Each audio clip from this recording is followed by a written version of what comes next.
This is Christopher Miles here at the Motor City Comicon, and we have with us Michael Rowe. Many of you would know him as Deadshot from Arrow. How are you doing today, Michael? I'm doing great, man. Good to be here. How you doing?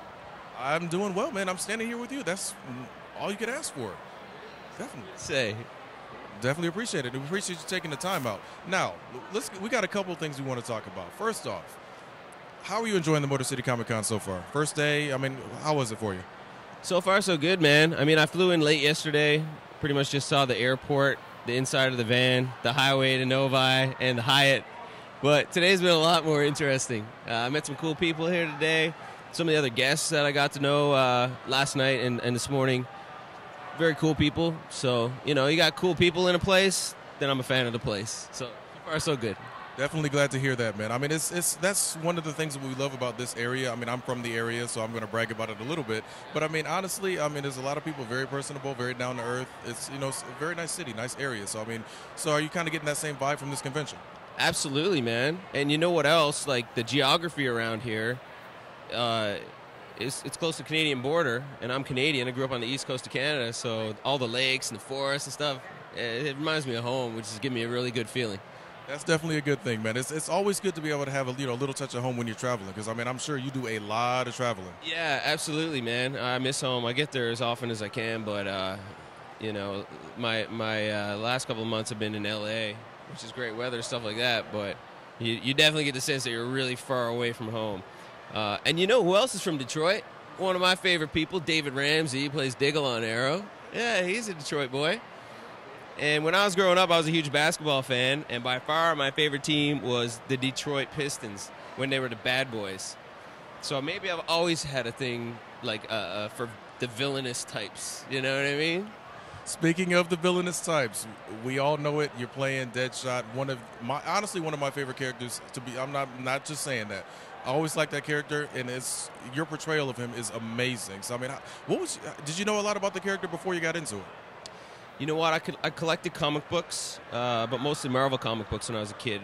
But my younger brother also collected comic books, and he had more DC. Now, when I went in for the role, I got the part, and they told me I was playing a sniper named Finn. Then I go in to try on wardrobe one day, and everybody starts calling me Deadshot, and I'm like, you got the wrong guy. Sorry, I'm Finn.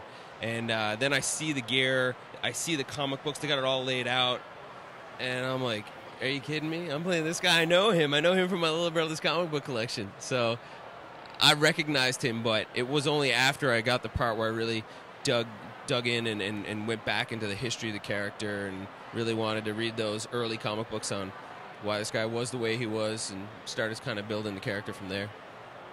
No, it's an amazing. Arrow has been one of those shows where it's just like it started off as, some people were there, well, what is this? Why is it not called Green Arrow? That sort of thing. But it has blossomed into an amazing show. What is it like? Unfortunately, your character was killed, or is he? That's the million-dollar question, man. Everybody's been asking me that. I'm trying to stick to the details that are public knowledge, and what was said by the producers of the show was we had to take Arrow off the table for now. There's a lot of stuff business-wise going on that is dictating what our creative abilities on the show are. But I feel like it's really promising that, it's not the last time I will die on the show. This is the second time I've died on the show. So yeah, we'll see what happens, man. I can't give you any specific details because the people who write the show and the people that produce the show, they don't know the answer to these questions yet. So keep your fingers crossed, and if nothing else, I'm sure we'll be able to dig in and do maybe a couple flashbacks or something like that. Yeah. Very cool. We definitely want to see you again, man, because, like I said, your portrayal of that character is just spot on. It's awesome, and we love that. Now, switching gears real quick. How did you get involved in the acting? And, were you all, kind of like into filmmaking, that sort of thing as a kid? How did that come about? I grew up on an island called Newfoundland, stuck out in the east coast of Canada in the Atlantic Ocean. As a kid, the jobs that were offered to you as career opportunities, I was like, are you kidding me? I don't want to do any of this stuff.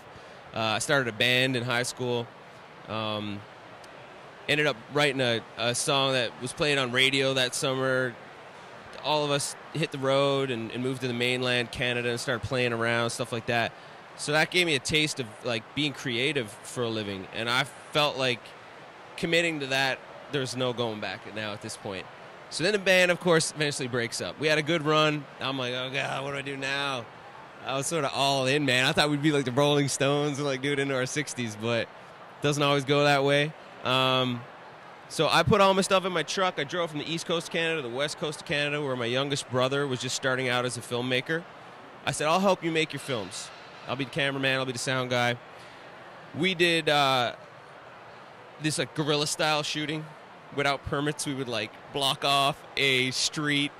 You know, we'd take pylons, you know, and do a detour. They were like, man, if anybody catches doing this, we're going to get in so much trouble, but we got to do it. We got to get the shot. So he didn't know many actors, so he was like, dude, I need you to be in this stuff too. And I was like, I'll give it a shot, but I never thought I'd be an actor, man. I never thought about it. I didn't even do like theater arts in high school or anything like that. But once I started doing it, it gave me that feeling that I got from the band, you know, creating stuff with people I cared about. And I feel like I'm so lucky to have found another opportunity, another career path to be creative for a living. That's always been the goal. But it's hard to think like that growing up on an island in the Atlantic Ocean, you know what I mean? So it's kind of blows my own mind when I think about how the hell did I get from that little island to Hollywood. So it's been crazy, but, you know, it's like anything. You work hard and you get opportunity. And so I work my butt off. And definitely, like I said, we're definitely glad to have you. I mean, what do you got coming up? I mean, I understand that you're involved in Tomorrowland. Yeah, I did a small role on Tomorrowland. I don't really like talking about it too much because there's always a chance I won't make the final cut, right? So it might be like a game of Where's Waldo. Can you find Mike Rowe in this production? But I definitely worked on it, and hopefully they leave the small part that I did in there. Going back to do another project with my little brother, which, you know, that excites me more than anything because that's what got me into it, and that's what I love doing. It's almost like if you have a band, when you're doing other people's stuff, it's like you have a cover band. But when you're doing your own material and your original stuff, you know, that's really what fires up an artist. So I get really excited about doing those. We appreciate you taking the time out, Michael. Culture Junkies!